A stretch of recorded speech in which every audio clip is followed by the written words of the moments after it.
directly conflicting with each other truths of a culture, that's a problem. So we can't go to laws, we can't go to religion, we can go to fiction. We can go to the stories that people tell each other, all right? And we are going to start this class by looking at some of the earliest stories. We talked about this some on Wednesday night, okay? We are looking first at first we're talking about what is the American dream? What is the American way? What's the American ideal?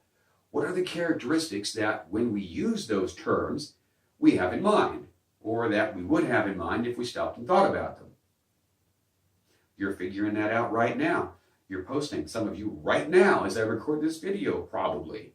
You're making discussion posts talking about that. And I expect that pretty quickly we'll reach consensus as to what some of the big characteristics of the American way are. Okay, the American ideal or the American dream.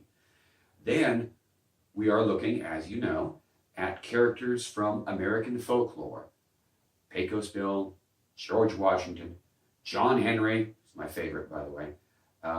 Molly Pitcher, other characters like that. There's a list. You saw it. You know what I'm talking about. And that's just a tiny list, okay? And many of those figures are, in fact, based on real people. But the figures that we talk about when we tell stories are heavily mythologized. So who we talk, George Washington, within air quotes, it's all this crap dangles from one hand. George Washington probably bears almost no resemblance to George Washington, really. Same way with Abraham Lincoln.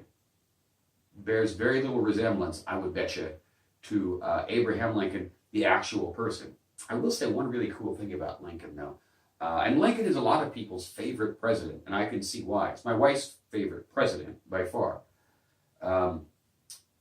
Abraham Lincoln wrote his own speeches, which I think is really cool. There are no speechwriters for Honest Abe. Oh, there we go. Honest Abe, right? There's a nickname for that president. He may have been more honest than your standard politician. I couldn't tell you. But anywho, so we're looking at these characters from American folklore, American myth, to see if they embody some of the characteristics or aspects or elements or other nouns as well of what we think of as the American dream. Okay? After that, we are moving into the late 19th, early 20th centuries to look at pre-comic book characters from comic strips, from dime novels, really cheap paperback novels, and especially from the pulp magazines. There's a phrase you need to remember, pulp magazines, pulp fiction. The phrase comes from that. These magazines, which were omnipresent in the first few decades of the 20th century, are named pulp magazines because of the paper upon which they were printed. It was cheap, very grainy stuff. It was wood pulp, okay? And it wasn't designed to last. The folks who wrote the pulp stories, Robert E. Howard, who wrote the Conan stories, and everybody else who published stuff in the pulp magazines, it doesn't appear that these writers had much of an interest in seeing their works preserved for posterity. They were writing for the bucks. They tended to get paid by the word. So they wrote as many words as they could, as quickly as they could. Even back in the 19th century, that was the way. Charles Dickens, Chuck to his friend, he's British, not American, but you know why Dickens's novels are so soul-crushingly long? It's because he got paid by the word. So he stretched everything out as far as he could, much as it might seem to you like I'm doing in what is supposed to be a short video here.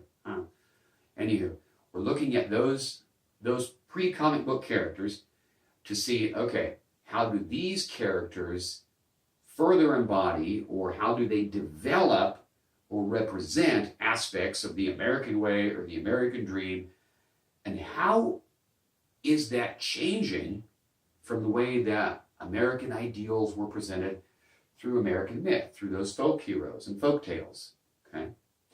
Then we're going to get into the comic book. Now you've got several enormous PDF files of the earliest stories of Superman, Batman, and Wonder Woman. And we're going to talk, I think, at some length about, all right, what do these stories now say? What do they share with the pulps? What do they share with, before the pulps, American folklore, okay, American myth?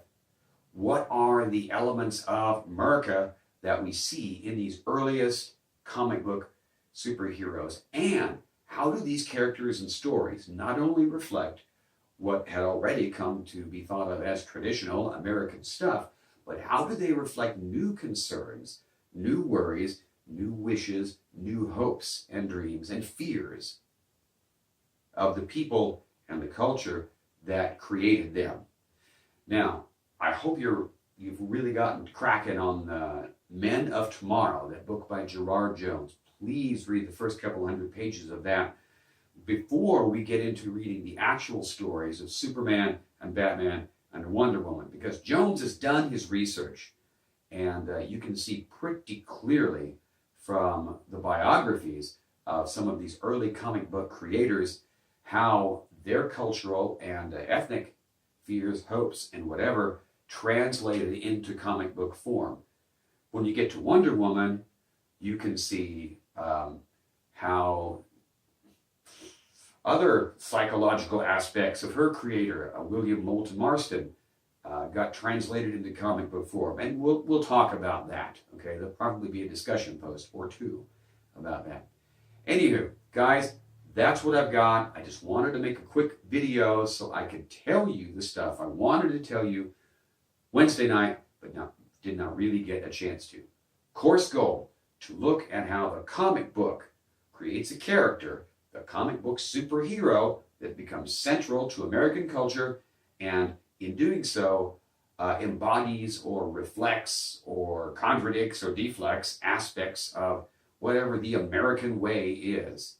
And in preparing for that, our first few days of assignments and research have us looking at the bedrock material from which the comic book superhero emerged. Okay, that's what I've got. Pardon the really awkward beginning and the awkward ending of this video as I walk behind my phone to turn the thing off.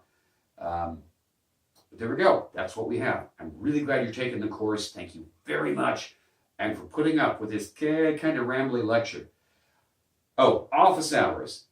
Monday through Thursday, well, Monday through Wednesday, I'm going to be parked at my computer between 4 and 5 each afternoon.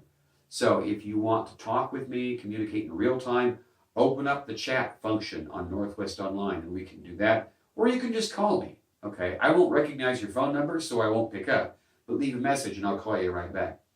And of course, on Thursdays, we'll be, hopefully, if my computer microphone gets fixed, we'll all be communicating in real time. So that's what I got. And in the meantime, shoot me an email to my main Northwest email account, please. That's absolutely the best way to get in touch with me, okay? If you've got any questions at all. Okay, thanks for watching. Thanks for taking the course. I'll talk to you soon.